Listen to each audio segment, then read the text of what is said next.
कुछ समय पहले एक सफ़र पर निकली थी मैं, अकेली और तन्हा। रात में मुलाकात एक और मुसाफिर से, और वो भी थी मेरी तरह, शायद अकेली और तन्हा। उसकी सीट ठीक मेरी सीट के सामने वाली ही थी। उनसे इंट्रोडक्शन हुआ, नाम पूछा गया, मंजिल भी जानी गई। एक ही स्टेशन पर उतरना था हम दोनों को। सफ़र लंबा था, उसका भी और मेरा भी। ट्रेन के उस डिब्बे में कुछ 30 घंटे साथ बिताने थे। हम दोनों अकेले थे, एक दूसरे के आमने सामने थे। बस यूं ही बातों बातों में सफ़र की शुरुआत हुई। दोनों ने साथ बैठकर डिनर किया और कुछ औपचारिक बातें। सफ़र बढ़ता गया और रात गहराती गई। मेरी कोशिशें जारी थी सोने के लिए, पर आंखों में जैसे नींद का नामो निशान ही न था। मैं उठकर बैठ गई।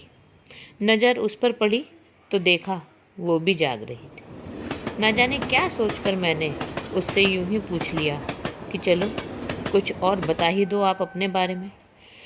ये कहकर जैसे ही मैंने उसकी तरफ देखा तो आंखों में जैसे कुछ तैर रहा था उसकी। इससे पहले कि मैं कुछ सोच पाती कि ये पानी है या अश्क, उसकी आंखों से वो समंदर बह निकला। मुझे तो शायद बस वो सफ़र काटना था, पर उसे शायद ज़िंदगी के वो अनगिनत लम्हे काटने थे अपने पटल से, जो उसे इतना दर्द दे रहे थे। रात भर बस वो बोलती रही और मैं सुनती रही। उसने तो जैसे अपनी ज़िंदगी की किताब खोलकर ही रख दी थी मेरे सामने, और उस किताब के हर एक पन्ने पर लिखा एक एक शब्द झकझोर रहा था मुझे।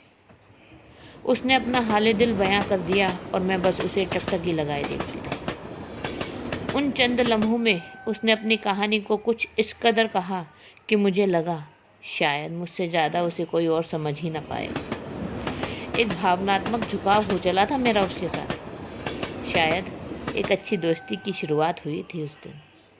बाकी का सफ़र तो फिर हंसते खेलते मस्ती मजाक करते यूं ही गुजर गया। हम दोनों ने अपने फ़ोन नंबर भी एक्सचेंज किए और फिर दोबारा मिलने का वादा करके हम दोनों अपनी अपनी मंजिल की ओर निकल गए। मुझे लगा कि मुझे जीवन भर के लिए एक अच्छी दोस्त मिल गई है। तब से लेकर आज तक लगातार उसका नंबर मिला रही हूँ, जिसका आज तक कोई जवाब नहीं मिला। आज फिर एक सफ़र पर निकली हूँ मैं, ज़िंदगी की एक नई कश्मकश के साथ कि वो वास्तव में दोस्ती भी थी या नहीं। उसने अपने बारे में सब कुछ बताया था, पर मेरे बारे में एक सवाल तक न उठाया। अब समझ आ रहा है, ये सफ़र भी ज़िंदगी से परे न था। उसने अपना दर्द बयां करने के लिए हमें हमसफ़र बनाया था, पर हमने तो दिल का कोई और रिश्ता ही निभाया था। उसके लिए तो मैं बस वो एक अजनबी थी जिसके सामने दर्द बयां करने के साइड इफ़ेक्ट्स नहीं होते। पर मैं जानती हूँ कि उसका दर्द भी मुझे दर्द दे गया था। आज भी एक सफ़र पर हूँ। सफ़र लंबा है, रात गहरी है और नींद काफूर है आंखों से एक बार फिर, और दिल से बस एक ही आवाज़ आ रही है, चुपचाप सो जा, अब और किसी का दर्द उधार नहीं लेना।